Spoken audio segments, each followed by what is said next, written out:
You're listening to A Chapter a Day, a daily podcast.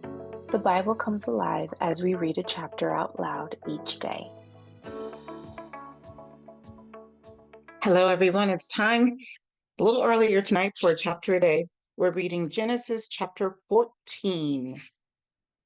It says, At this time, Amraphel, king of Shinar, Arioch, king of Elasar, Kedorlaomer, king of Elam, and Tidal, king of Goim, went to war against Bera, king of Sodom, Bersha, king of Gomorrah, Shinab, king of Admah, Shemeber, king of Zeboim, and the king of Bela, that is Zoar.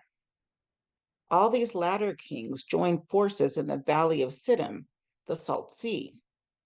For 12 years they had been subject to Kedolaomer, but in the 13th year they rebelled.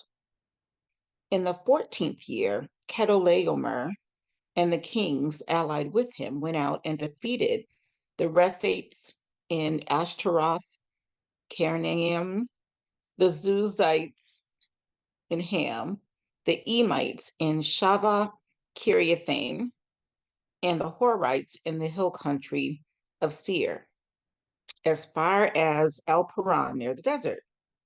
Then they turned back and went to En Mishpat, that is Kadesh, and they conquered the whole territory of the Amalekites, as well as the Amorites who were living in Hazazon Tamar. Then the king of Sodom, the king of Gomorrah, the king of Admah, the king of Zeboim, and the king of Bela, that is Or, marched out and drew up their battle lines in the valley of Siddim against Kedorlaomer, king of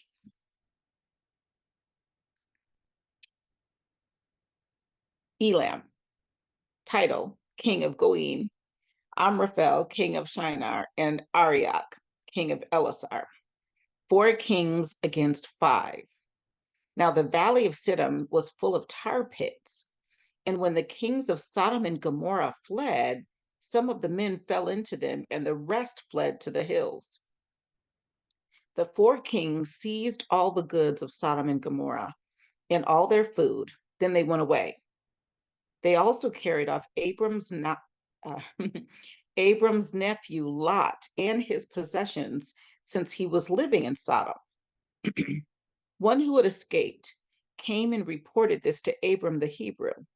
Now, Abram was living near the great trees of Mamre, the Amorite, a brother of Eshcol and Aner, all of whom were allied with Abram. When Abram heard that his relative had been taken captive, he called out the 318 trained men born in his household and went in pursuit as far as Dan. During the night, Abram divided his men to attack them, and he routed them, pursuing them as far as Hobah, north of Damascus. He recovered all the goods and brought back his relative Lot and his possessions, together with the women and the other people.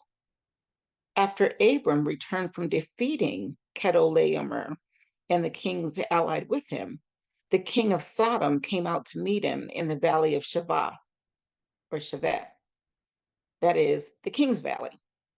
Then Melchizedek, king of Salem, brought out bread and wine. He was priest of God Most High, and he blessed Abram, saying, Blessed be Abram by God Most High, creator of heaven and earth, and blessed be God Most High, who delivered your enemies into your hand. Then Abram gave him 1/10 of everything. The king of Sodom said to Abram,